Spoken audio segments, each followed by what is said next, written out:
Regrets? I haven't brought my glasses down, sorry. Hardly. Nicola Sturgeon at ease as she penned her resignation letter to the King. An extraordinary 8-year stint at the top ended on her own terms. Within hours, she was sitting on an unfamiliar backbench in her old spot. Humza Yousaf, formerly nominated as First Minister, the first Scottish Asian and Muslim to hold the post. I stand here as the first ever Muslim to lead a Western democratic nation. You try telling that to 16-year-old Humza Yousaf, who post 9/11 was questioned constantly about his loyalty to this country. The opposition leader immediately challenged him on his priorities. In his very first act as leader of his party, he demanded another independence referendum from the UK government. Thank you. Thank you. Let's hear Mr. Ross. An image, if you needed it, that the nationalists have the wrong priorities for this country. Opponents sense an opportunity to promise change where Mr Yousaf has offered continuity. Labour targeting original Red Wall seats like Rutherglen and Hamilton West. Do you vote SNP normally? I have done for the past few years, but I didn't last year. I voted Labour last year. So. It's a place where allegiances can shift, but Anne isn't budging. You wouldn't switch votes to another party? No, I don't think I would, because I would really like to be independent. So would Carol. Do you think Humza Yousaf makes you more or less likely to stick with the SNP? I don't know yet. I'll give him a try. We'll see how he gets on. Have you ever voted for anyone other than the SNP recently? No. No. But David and Donna are very much the voters Labour is trying to attract. Would you vote Labour here? Possibly. I'm considering it. Aye, if they worked with Keir Starmer, yeah, definitely, because I feel is the party that's going to be in charge of the UK. Labour hope that this is the sort of seat that will tumble into their arms at the next general election. But let's not forget that Humza Yousaf inherits an SNP that regularly trounces their opponents in elections in Scotland. Question is, can he keep it up?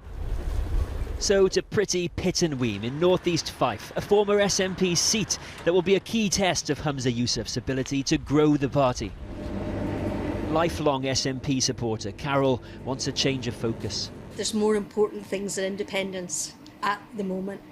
It is important to the people of Scotland, most definitely important to the people of Scotland, but it's not a priority right now.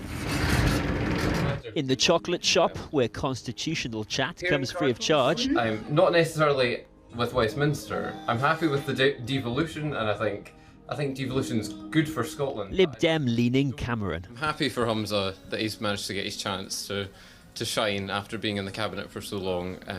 I do think, though, that Kate Forbes seemed to have the ability to pull different types of people in who maybe it's not the continuity example that Humza set.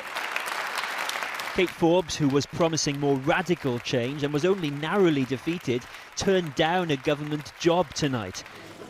As Humza Yousaf announced his new deputy, Social Justice Secretary Shona Robison, and said he'd press the Prime Minister on independence. We have a mandate for a referendum, and I would put in that case forcefully to the Prime Minister.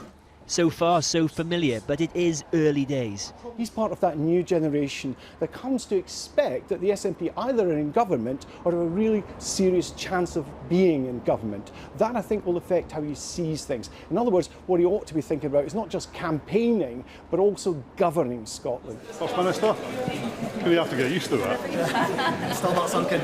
It soon will. The challenges are plentiful, both for his party and the country.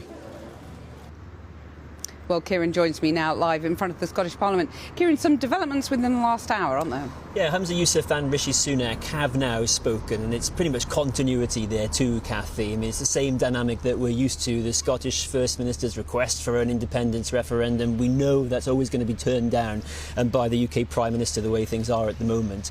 On to Kate Forbes, and it seems that those internal divisions haven't been put to bed. She was the Finance Secretary on maternity leave. Humza Yousaf, we understand, offered her the Rural Affairs post. That's very much a demotion, a job that she could and did refuse. And that's a bold first move from Humza Yousaf, you know, because she has significant support within the party after a campaign in which she was very critical both of him and the Scottish government. So just consider the churn that there's been here at the top in the past few weeks. So many senior figures have moved on. There's been so much change. Nicola Sturgeon on the back benches. We'll have to get used to the sight of that. But Cathy, is it the change that the Scottish electorate want to see?